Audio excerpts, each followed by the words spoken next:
श्री राम और श्री कृष्ण चरणारविंद अनुरागी मेरे प्रिय भाइयों बहनों देवियों सज्जनों, हमारा जो मानुष जन्म है ना, इसको पाने के लिए बड़े बड़े देवता तपस्या करते हैं, तरसते हैं, सदैव भगवान के शरणागति रहते हैं। क्यों? क्योंकि यही एक ऐसा जन्म है जो 6 इंद्रियों से सुसज्जित है और जिसमें अपराध बोध और ज्ञान बोध सबकी जो है बताने की, समझने की क्षमता है, जागृत है। तो इसी से भगवान का भजन है। बाकी देखिए, सुख भोग और रोग ये किसी भी जीव में भी है। हर जीव भोग करता है, प्रजनन करता है, भोजन करता है, निद्रा लेता है। एक मनुष्य ही ऐसा जीवन है जो भगवान का भजन भी करता है। तो मानुष जन्म अनमोल है भैया, इसका कोई तो मोल ही नहीं है, बिल्कुल अमोल है। और इसलिए कहा गया है कि ऐसे महंगे मोल का एक श्वास जो जाए, 3 लोक नहीं पट तरे काहे धूरी मिलाए। मनुष्य के जीवन का समय इतना अनमोल है कि एक एक श्वास पर 100-100 रुपए खर्च करने से भी एक श्वास का समय हम बढ़ा नहीं सकते हैं। रुपए खर्च करने से समय मिल जाता है तो राजा महाराजा कोई नहीं मरते। पैसों से ही नहीं, रत्नों के मोल पर भी मनुष्य का जीवन समय हमको नहीं मिल सकता है। इसलिए ऐसे अमूल्य समय का जो व्यर्थ गंवाएगा ना, उसको अवश्य ही पश्चाताप ही करना पड़ेगा। इसके अलावा तो कोई और चारा ही नहीं है। इस क्षण भंगुर परिवर्तनशील संसार के सभी पदार्थ जीर्ण और नाश को प्राप्त होते हैं और क्षण क्षण में हम लोगों को चेतावनी दे रहे हैं, परंतु हम लोग चेतते ही नहीं हैं। प्रति सेकंड टिक टिक करती हुई घड़ी हमें यह समय बताती रहती है, परंतु हम ध्यान ही नहीं देते। अच्छा, आप ही बताओ, आपके जीवन में मान लिया आज समझ लीजिए आज बुधवार है, नवमी तिथि है, नवरात्रि चल रही है और आज आपकी उम्र 52 वर्ष की है, ठीक है? तो क्या ये नवरात्रि तिथि, आज की जो तिथि है 2025, क्या दोबारा आपके जीवन में लौट कर आएगा? सोचिए, यह जो गया सो गया, अब इसको लौटना नहीं है भैया, बिल्कुल नहीं लौटेगा। आप सोच कर देखिए, तिथि लौट आएगी, नवरात्रि आएगी, नवमी तिथि आएगी, 2025 नहीं आएगा। हो सकता है वो दिन बुधवार भी ना आए। तो प्रति सेकंड हम गर्त की तरफ बढ़ रहे हैं, हम अपने विनाश की ही तरफ बढ़ रहे हैं। हम ध्यान ही नहीं दे पाते।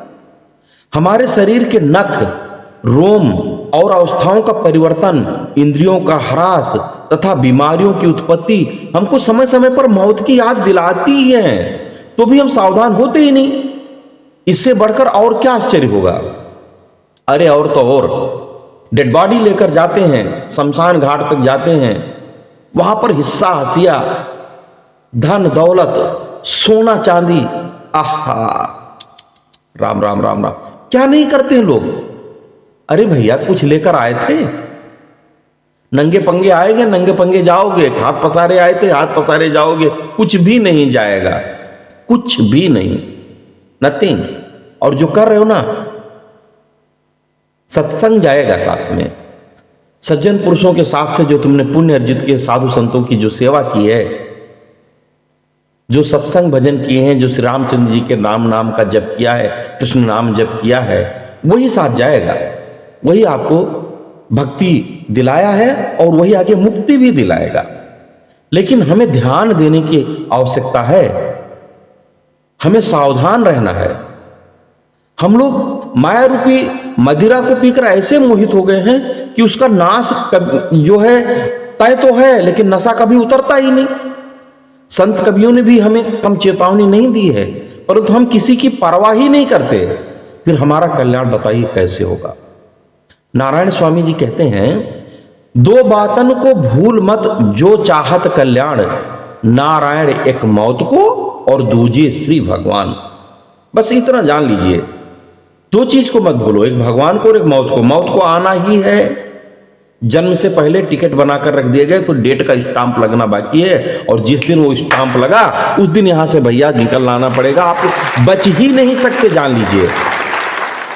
और दूसरी बात है श्री भगवान, यदि आप भगवान को याद रखते हैं तो मौत तो आएगी, ले तो जाएगी, लेकिन दुखद मौत नहीं होगी, सुखद मौत होगी। प्राण ऐसे निकलेगा, प्राण ऐसे जाएगा, हमारे वेद शास्त्र और पुराण कहते हैं जैसे सांप अपना चोला छोड़ देता है, उसको जरा सा परिश्रम नहीं होता अपना जो है, वैसे ही हमारा भी शरीर हमको छोड़ करके दूसरे भगवान की तरफ निमित्त होकर चला जाएगा, लेकिन हमें इसकी दुख की व्याधा नहीं होगी। तो श्री कबीरदास जी भी इन्हीं बातों को महत्व देकर कहते हैं, एक चेतावनी देते हैं। क्या कहते हैं भैया, सुनिएगा।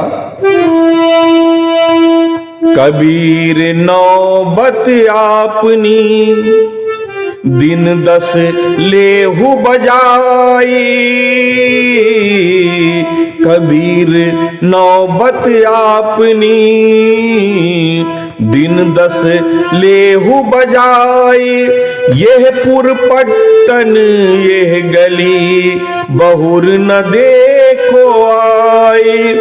और कहते हैं कि आज कल की 5 दिन, आज कल की 5 दिन जंगल होना बास, ऊपर ऊपर हल फिरे ढोर चरेंगे घास।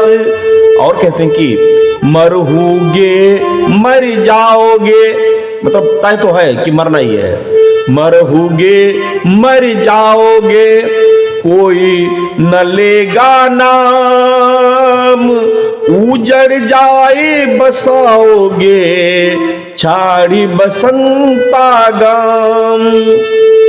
हाड़ जले ज्यों लाकड़ी, हाल जले ज्यों लाकड़ी, केस जले ज्यों घास, सब जग जलता देख कर भया कबीर उदास। और कहते हैं कि कबीरा सूता क्या करे, कबीरा सूता क्या करे, जागो जपो मुरारी, एक दिना है सोवना लंबे पांव पसारी।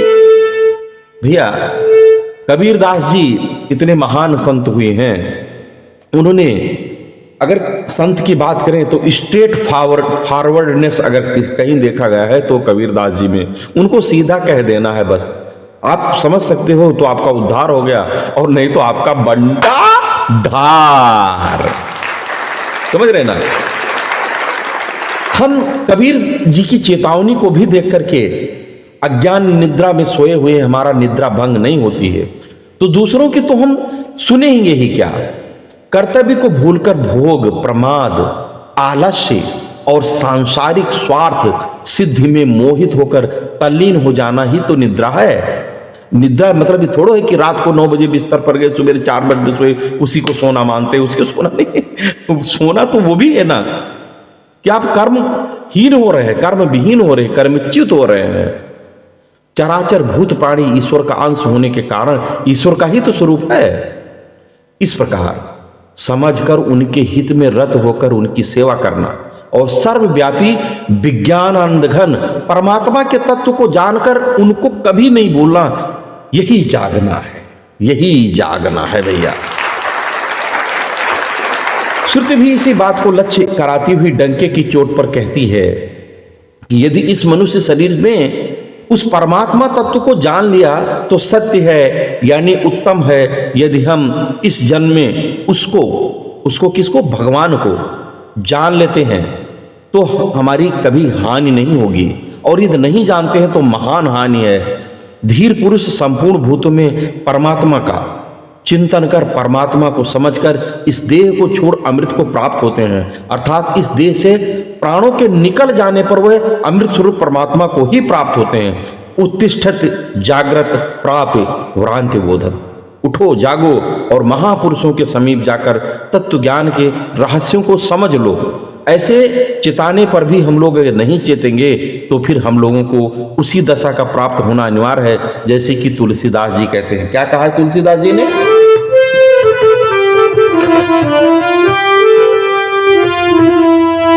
जो न तरे भव सागर नर समाज असि पाई, सो कृत निंदक मंदमती आत्महान गति जाए। बोलिए राजा रामचंद्र की जय, उमापति महादेव की जय, पवन सुत हनुमान की जय। ओम नमः पार्वती पते, हर हर महादेव।